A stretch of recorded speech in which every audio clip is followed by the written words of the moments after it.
Okay, this is one I've been wanting to make for a while. This video is about my kidney donation, transplant surgery, and things. So in late 2018, my dad was diagnosed with chronic kidney failure. I knew pretty much immediately that I wanted to be the one to give him the kidney because ever since I was 5, when I figured out that you could donate a kidney, you can take an organ and give it to someone else. I knew when I was 5 that I wanted to do that. Yes, I was a very strange 5-year-old. So, fast forward all the way to, August. Right after my 18th birthday, I was finally old enough to do it.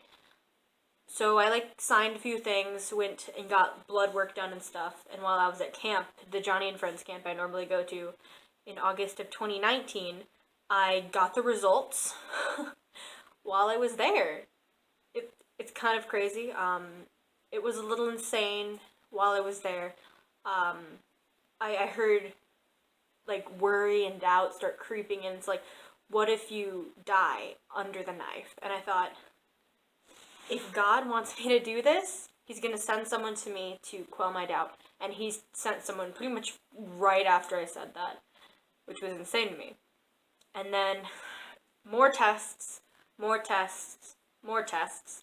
We found out I was a blood donor match, tissue donor match, and then a perfect match. So that meant I could be a direct donor. So my kidney could immediately go into my dad. And then a waiting game. It took a really, really long time. We got all the testing done in September of 2019. We didn't get the transplant surgery done until June 24th, 2020. So that was a while to wait. All sorts of things had to fall into place and things like that. It was insane. A lot of waiting, a lot of little anxiety-filled moments, lots of stress. I'm glad it's over now. Very glad it's over. I think it was March 10th or 11th, something like that. My great uncle died. He was a grandfather to me. He was the last grandfather figure or grandparent figure I had in my life. And the day before his funeral, I think, or a couple days before his funeral, we found out from my transplant nurse that we could have surgery on April 8th. I was so excited. I thought, hey, we're almost done. We're so close to the finish line. This is finally going to get done. Guess what happened? 2020 happened. And all of that put a stop to the surgery planning and things like that.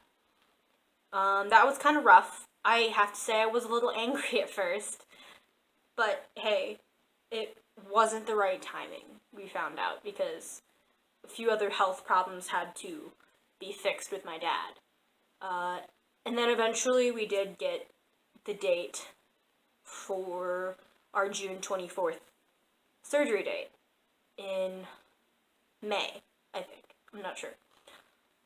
Then, right the night I got that email asking me if I wanted to do it June 24th was kind of interesting because I was told that there was a chance that this pandemic would not be over and my mom wouldn't be allowed to come in and see me or see my dad or even be allowed in the hospital, not be on site. And my mom hated it. And this clip, it's very unedited and raw. I think I cried in it. I'm not 100% sure. This was over a month ago. I'm gonna cut to that real quick. Enjoy me crying. I'm gonna try to leave this as raw and unedited as I can. Hopefully I'll get through it without crying. I'm kind of emotional right now. I got an email from my nurse today. It's May 13th, by the way. That said and asked me if I would be interested in finally donating in June if I wanted to do the surgery in June. I was really excited when I first read that, but there was a little comma at the end of that said visitors would still most likely not be allowed in to the hospital. That meant none of my family, not even my mom, would be able to be on site at the hospital during the surgery or be allowed to see me or my dad once we were out of surgery and in recovery.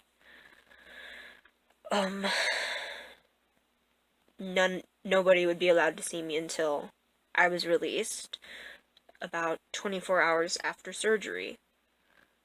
And I might be there for a while before surgery, so it would be a drop off for like a couple days for my family, and that's rough on my mom. Once I told her that it would most likely still be against policy to have visitors, she told me that she hated the idea and didn't want to just drop me off. She hated the idea of that. So, I am 18, she told me. She said, "You're 18, you're an adult, you're allowed, I'm gonna let you make that decision for yourself." So, the decision is ultimately up to me. And it's a scary decision. I'm a little terrified. I don't know what I'm gonna do yet,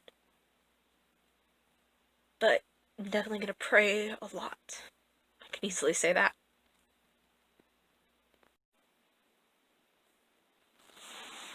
Yeah, so I took the surgery date, June 24th.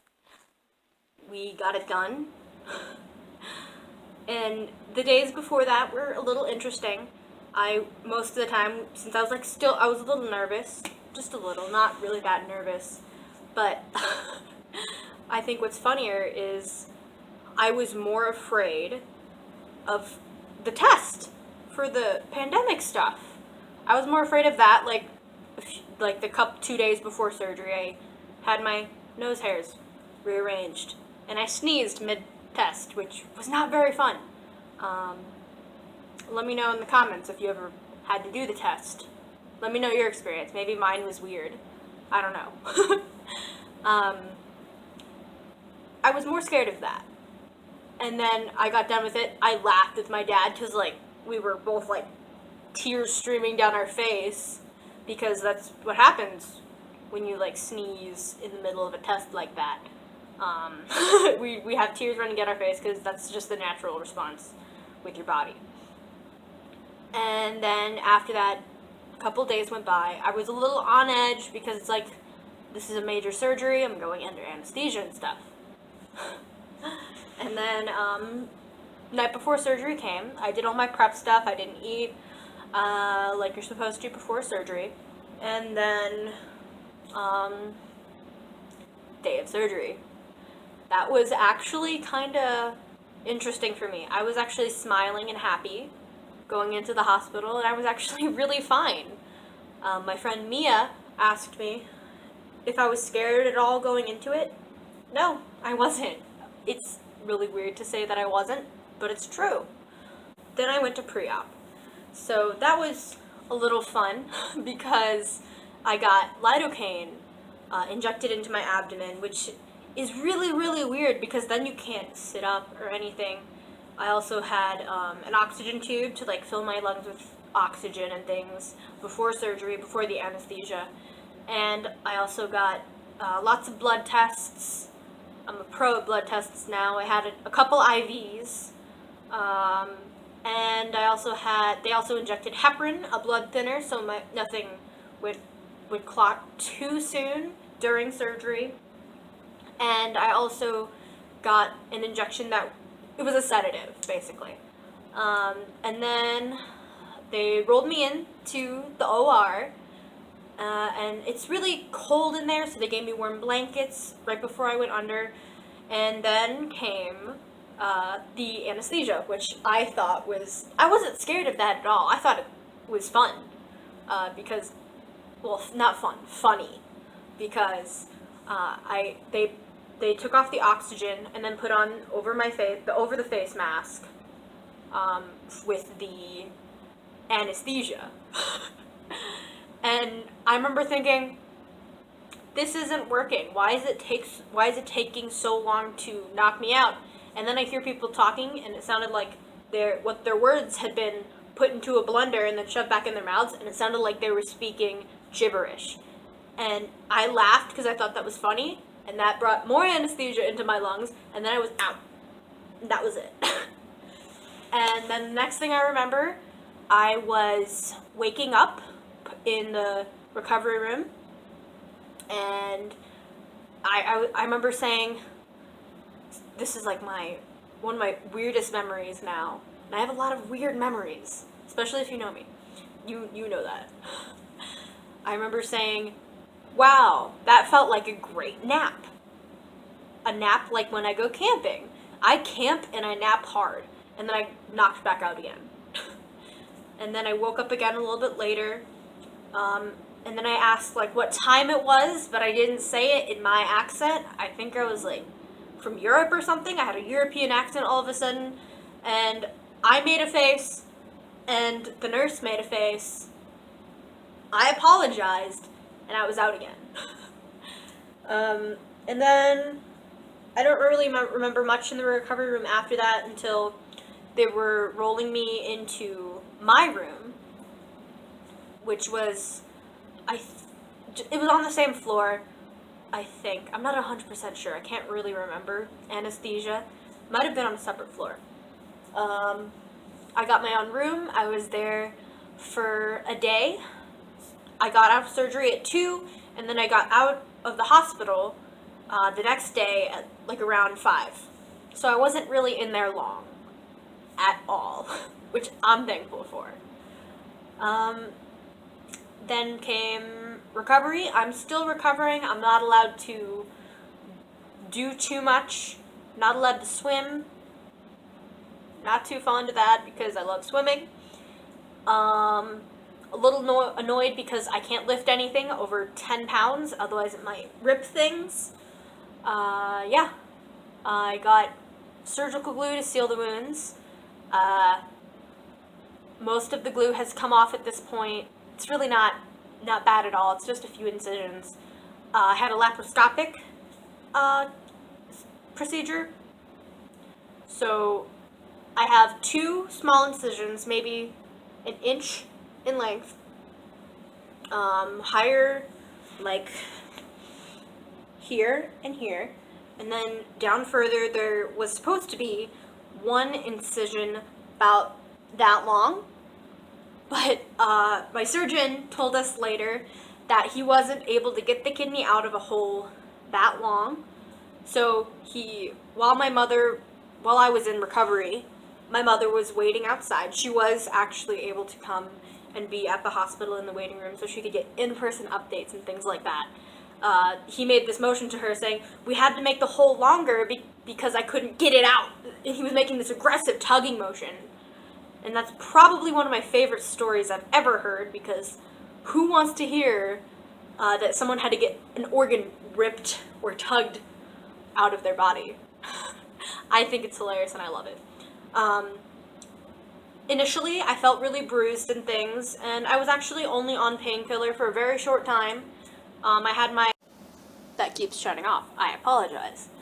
I was on painkiller for a very short period of time.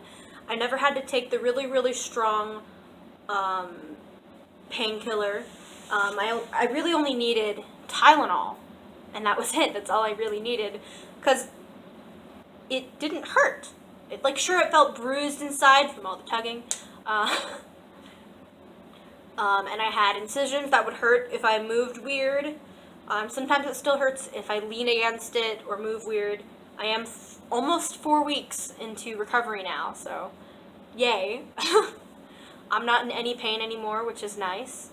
Yeah, while I was in the hospital, I had fentanyl or something like that in an IV bag. So every 8 minutes I could push it if I wanted to, if I needed it. I only pushed it maybe 18 times when I was in there, which is pretty good. The nurses were surprised I didn't need it more. The nurses were all wonderful. And now I'm just here. Here I am. I am actually going on a trip out of town. Very thankful for that. I'm going camping. Hooray, hooray. With some friends. So, really excited for that. Friends and family are going camping. We're going to be together for the first time since... I have no idea when the last time was we were all together. It's been a really, really long time. Thank you so much for watching. I hope you enjoyed the video. If you want to, like, subscribe, comment, please. I want to know what your thoughts are on this video. Yeah. Thank you so much for watching. Until next time.